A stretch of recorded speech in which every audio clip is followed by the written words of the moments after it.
Good morning mga ka-viewers. Welcome back po sa aming channel. Good morning mga viewers. So, andito po kami ngayon sa Harbor Landing. Ayan. Itutour namin kayo sa mga malalaking bahay dito sa Regina. Ang tawag nga ng mga Pinoy dito is Yayamanin Village. Kasi Sa mga mga magagandang bahay din sa lugar na to. ayan, ikot muna natin yung cam. Turn left onto James Hill Road. Ayan, ang lalaki ng mga bahay yan. May pipick upin lang po kami dito. So, isabay na natin yung neighborhood tour. Ayan, may for sale, oh. Ito mga single Ito yung detached, siya. Hindi siya single detached pa. duplex. Duplex. Kasi may katabi.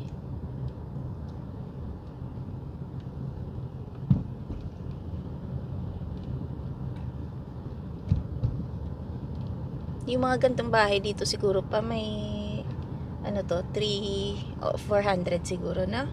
Take the next left onto James Hill Road. Less than 4 dati. 350, 320 siguro. Oo. Kasi yung mga bago, nasa 400 na no? So, mayroon din sila dito, ayan apartment style. In 300 meters, turn right onto Albulet Drive.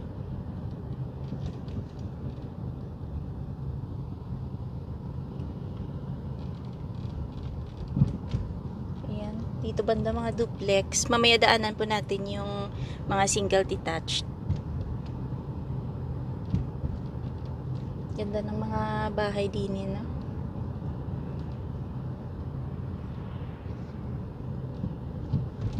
Turn right onto Albulet Drive, then your destination will be on the right.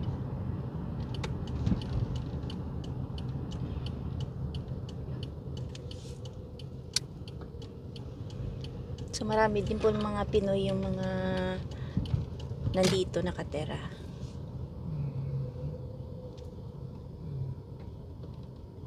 Parking yan dito.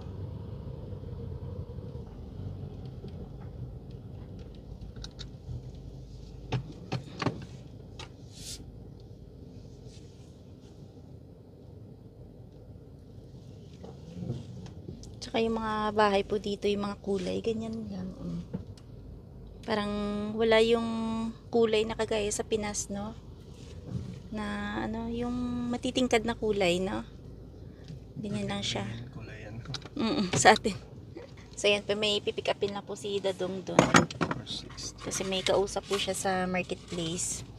Sa atin kasi 'di ba yung mga bahay, masyadong matingkad yung kulay, may kulay green, maroon, o kaya kulay dilaw, 'di ba ganun yung mga kulay sa atin, 'di ba?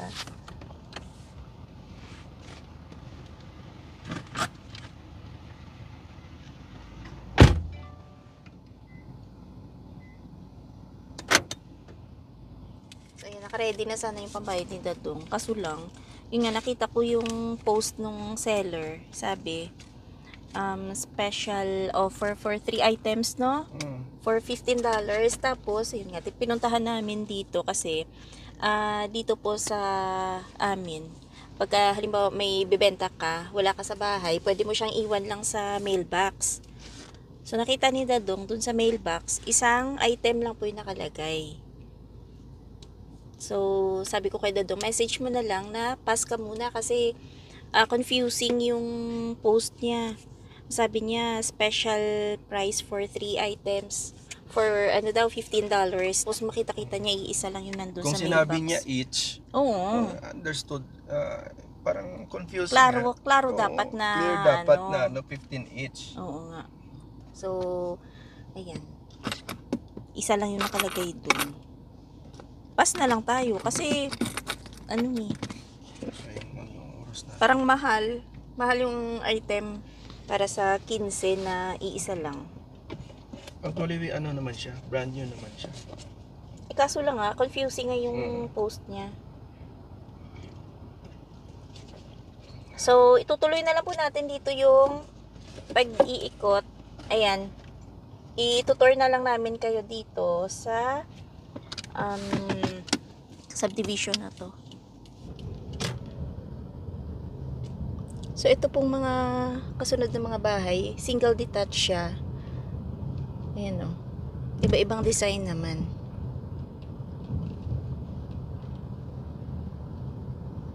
Parang pupunta to sa ilan yan. No?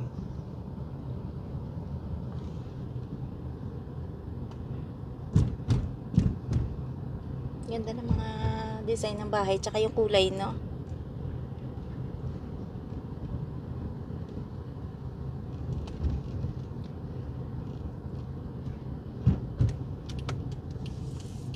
Ayan, oh, mas malalaki. Depende sa lote kasi, no? Ayan, medyo malaki yung bahay na yan. Kuya Roland.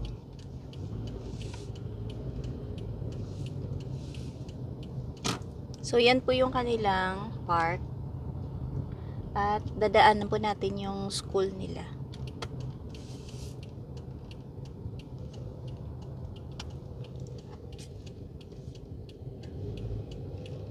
Ayun yung school po nila.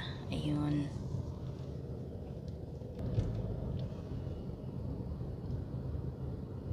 Elementary school ata yan, no?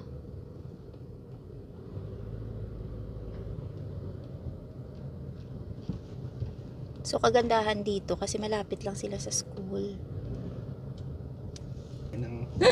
Parang may-ari ng daan eh, no? Hindi itinabi yung sasakyan. So, ayan. Ganda ng school nila. Bago lang din to kasi ano to eh, sabay yung pag-construct na ito siguro pa nung nagko-construct din ng mga bahay-bahay, no? Ganda mga Saint Kateri. Ayan. So, maganda yung community dito.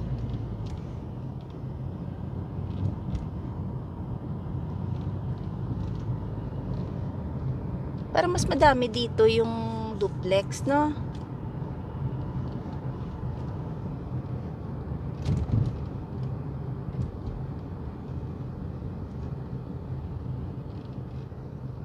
Ayun, no? Hanggang dun. Parang yung duplex pa.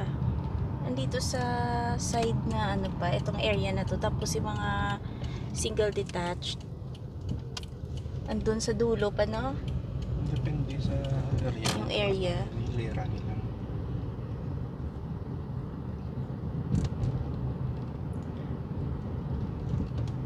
Siguro yung mga single detached po dito na bahay, yung price nila 400k hanggang ano, pataas siguro, no? Ganyan siguro. Tapos pag yung ano, customize mo, Mas mataas. mas mahal. Ayun, andun yung mga single detached na bahay, tsaka ang lalaki po ng mga area nila. Mas malalaki yung lupa. Ayan, oh. Siguro itong mga bahay na ganyan, may mga 500 yan, no? O mahigit pa, no? Depende sa laki ng lupa pa, no? Tsaka syempre, yung iba kasi pinapa-customize nila yung pagpagawa ng bahay. Yung Kaya mas iba, mataas. imbis na mataas, pinapababa lang nila. Palapad. Parang, kumbaga, ino-occupy nila yung kabuuan ng lupa. Instead na gawa nila ng second floor. Ayan.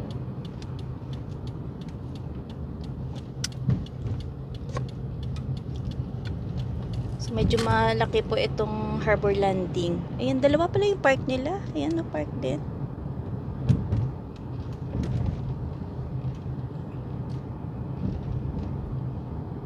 So, dito banda, ayan, mga ano na yan. Single detached na. Part naman siya ng south. Oh.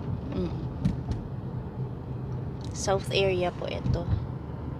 Tapos dito palabas, ayan, may mga apartment. Apartment, like parang condominium siya. Sky Harbor Estates. Ayan. Tapos paglabas na dito, ayan, meron na siyang, andun may coffee shop, andun may Teams dun eh. Tapos dito may Shell, ayan, mga offices,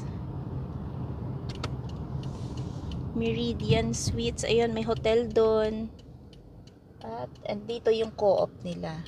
Ayan. So, ito palabas na po to. Yung Walmart nila nandun sa loob pa banda. Andun din yung Winners, Marshalls, tsaka yung iba pang mga establishment. Ayan, ito yung Tim Hortons. Nasa labas na. At, ayan, ito, yan na yung Luvan. Ayan na yung pinaka main road nila.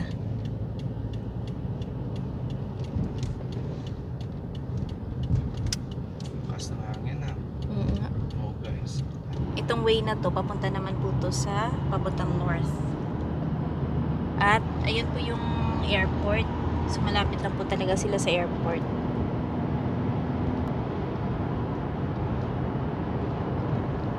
Ayan naman yung kabilang side naman ng south na yan, papunta sa downtown. Ayan, yun yung area na yan.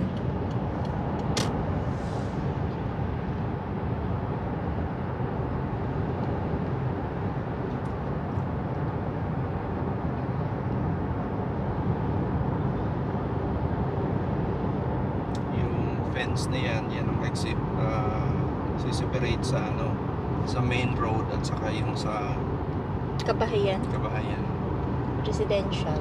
Residential area.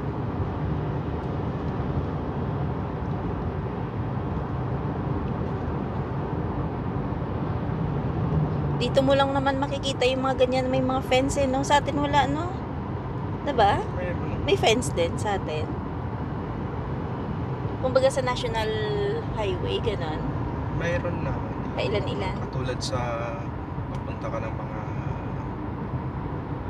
North, Luzon, South, Ay, oo nga. Expressway. Sa mga papuntang subdivision, mga ganon, no? Sa mga Yung may mag-exit, expressway, may ma-exit. Oo, exit din ganon. sila.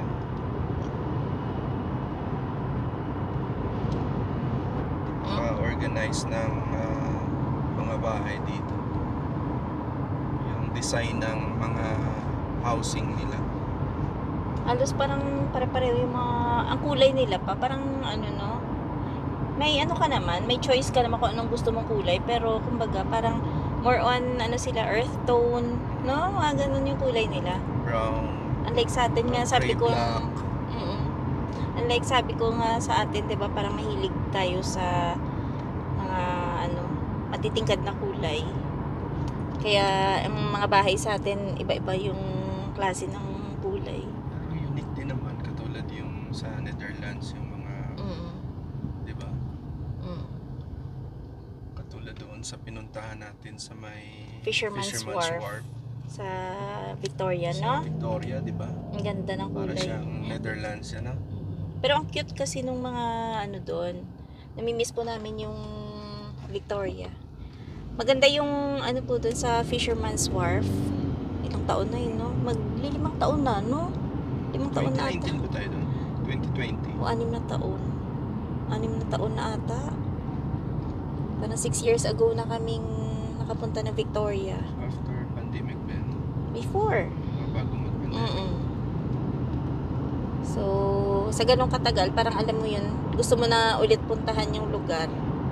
Ang kagandahan kasi dun, yung mga floating na, yung mga kabahayan na maliliit. Tapos, iba-iba kulay, matitingkad yung mga kulay, parang Pinas din na may pink, may green, may yellow. Ayun, ganda po ng mga bahay dun. Kaya pag nag-busy kayo, ayan, pasyalan nyo po yung Victoria kasi tatawid lang ng ferry. At hindi ko lang alam ngayon kung yung pagsakay ba ng ferry ngayon, may ano kasi pa parang din? naririnig namin, may booking na. Dati ba wala tayong booking doon? Wala, nag-ano lang tayo. Parang walk-in lang, ganon? Ano tawag doon? Oo, parang pumila lang tayo. Pumila lang tayo doon at doon na nagpa, ano? 5 years ago, oo, kasi Baka kasi ngayon, ano na, marami ng mga nagpupuntahan doon. No? Kaya siguro, ganun na. Kahit nga sabi nila sa ano, yung pagpunta ng Alberta, 'di ba?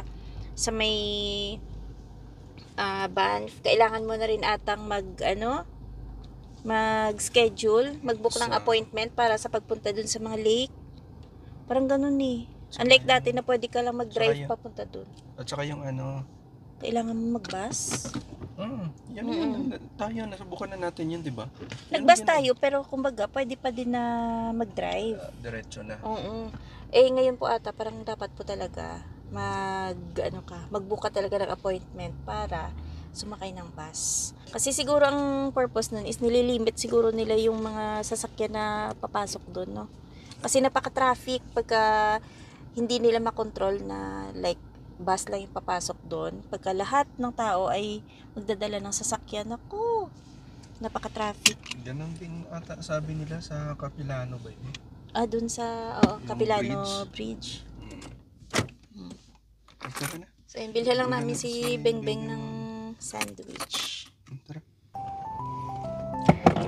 So, yun mga ka-viewers, ayan, bumili na kami ni Dadong ng muffin para kay Denise. At nandito na po kami sa bahay. Hanggang dito na lang muna yung aming video for today. Salamat sa pagsama sa amin sa pag-tour sa neighborhood ng Harborlandi. Nabubulol ako. South Park. Sa south area ng Regina. Ingat-ingat. Bye-bye. Bye-bye. Thanks for watching.